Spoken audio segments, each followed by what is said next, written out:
Hello दोस्तों, कैसे हो आप सब। स्वागत है एक बार पुनः आप सभी का हमारे अपने YouTube channel Shiv coaching classes पर।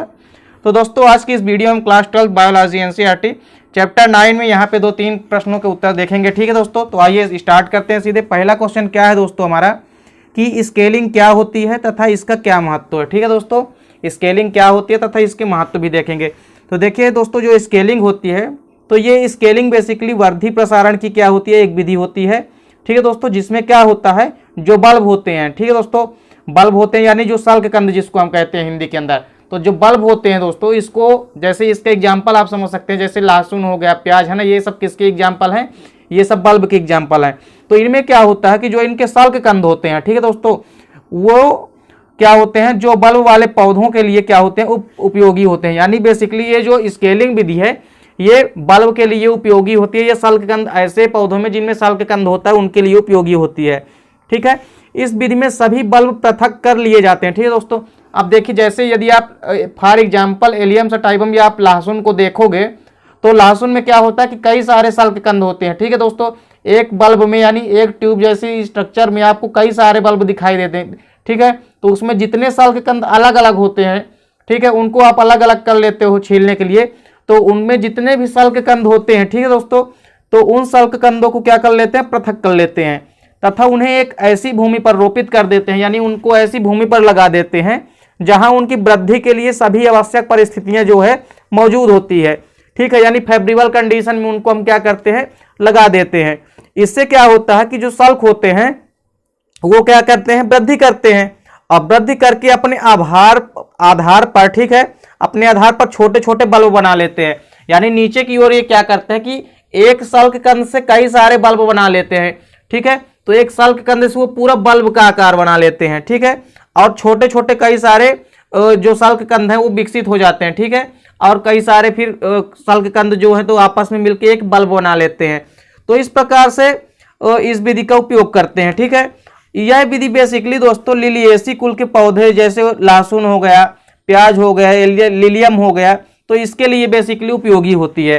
ठीक है दोस्तों, किसके किसके लिए, ये लिलिएसी कुल के बेसिकली पौधों के लिए क्या होती है, उपयोगी होती है। और इसका सबसे बढ़िया एग्जांपल क्या है, लहसुन है। लहसुन में आप समझ सकते हो कि कई सारे एक बल्ब में यानी एक लहसुन की जो गांठ होती है उसमें आप देखेंगे कई सारे शल्ककंद होते हैं। उन शल्ककंदों में से हर एक शल्ककंद को अलग अलग करके आप उनको फेवरेबल कंडीशन में या अनुकूल वातावरण में जहां वो भूमि उपयोगी हो सभी के लिए वहां लगा देते हैं। और प्रत्येक शल्ककंद में क्या होता है कि 4-5 नए शल्ककंद बन जाते हैं उसके साथ में, उसके आधार से। इस प्रकार से क्या होता है कि ये स्केलिंग विधि होती है। ठीक है, आइए दूसरा क्वेश्चन क्या है दोस्तों हमारा। दूसरा क्वेश्चन है सूक्ष्म प्रवर्धन द्वारा पादप उत्पादन के प्रमुख लाभ क्या है। ठीक है दोस्तों, यानी सूक्ष्म प्रवर्धन के द्वारा जो पादप उत्पादन में प्रमुख लाभ क्या है इसको हम देखेंगे।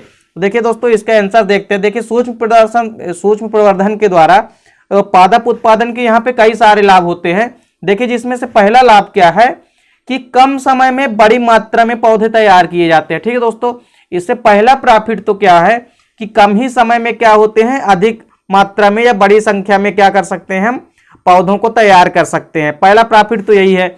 दूसरा क्या है दोस्तों कि इस प्रकार बने पौधे जो होते हैं वो विषाणु रहित होते हैं। कैसे होते हैं दोस्तों, वो वायरस लेस होते हैं, अर्थात इनमें किसी प्रकार के विषाणु जो है वो नहीं होते हैं। ठीक है, तो ये विषाणु से या वायरस से क्या होते हैं, मुक्त होते हैं, वह स्वस्थ होते हैं। ठीक है, तो ऐसे पौधे किसी प्रकार के अवांछनीय गुण नहीं होते हैं। ये कैसे होते हैं, एकदम से स्वस्थ होते हैं। ठीक है, देखिए तीसरा इसका लाभ क्या है दोस्तों कि पौधे 1 वर्ष में तैयार हो जाते हैं। ठीक है, यानी ये कैसा होता है, एनुअल होता है। तो पौधे जितने भी हैं सभी 1 वर्ष के अंदर तैयार हो जाते हैं। और इसके अलावा देखिए अनुकूल मौसम आने पर इंतजार नहीं करते। ठीक है, तो पौधे किसी भी प्रकार का फेवरेबल कंडीशन का वेट नहीं करते हैं, वो 1 वर्ष में तैयार हो जाते हैं। ठीक है, और हर मौसम में तैयार हो जाते हैं। उनके लिए कोई यहाँ पे फेवरेबल या अनुकूल परिस्थितियां डिपेंड नहीं करती है यहाँ पे। देखिए इसके अलावा एक और लाभ क्या है कि ऐसे सभी पादप जो क्या होते हैं कि बीज बनाने में असमर्थ होते हैं। ठीक है दोस्तों, यानी वो बीज नहीं बना पाते हैं, अर्थात असक्षम होते हैं।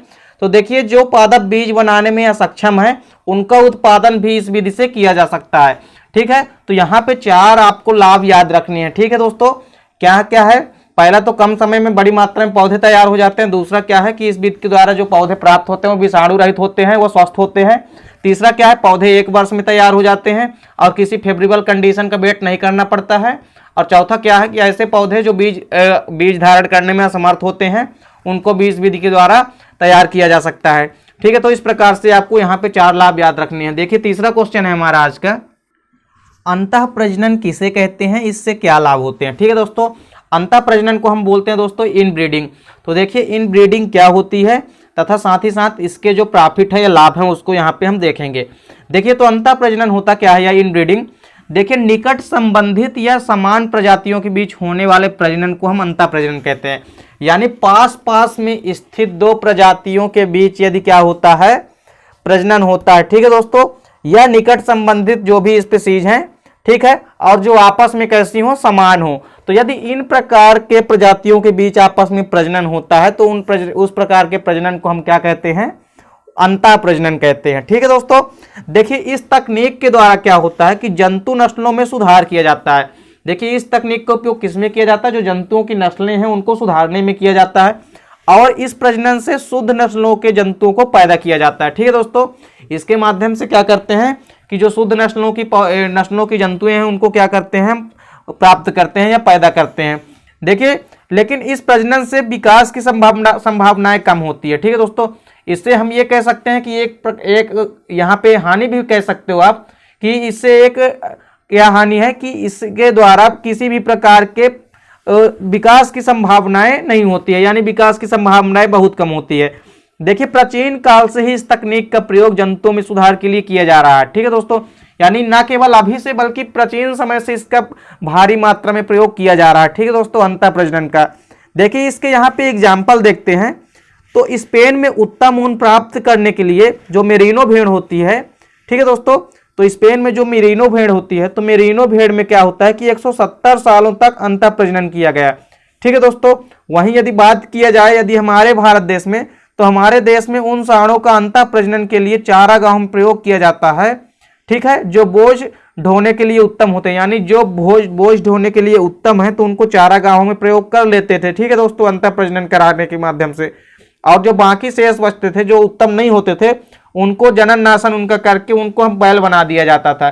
तो इस प्रकार से दोस्तों यहाँ पे 2 एग्जाम्पल हैं आपको।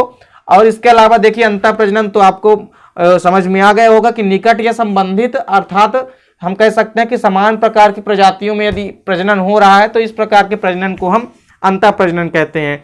ठीक है दोस्तों, तो यहाँ पे हमने इस वीडियो के माध्यम से आपको चैप्टर 9 के 3 इंपॉर्टेंट क्वेश्चन आपको समझा दिए। तो उम्मीद करता हूँ दोस्तों की वीडियो आपको अच्छी लगी होगी और वीडियो आपको पूरी समझ में भी आ गई होगी। ठीक है दोस्तों, तो मिलते हैं आपसे नेक्स्ट वीडियो में, तब तक के लिए जय हिंद, वंदे मातरम।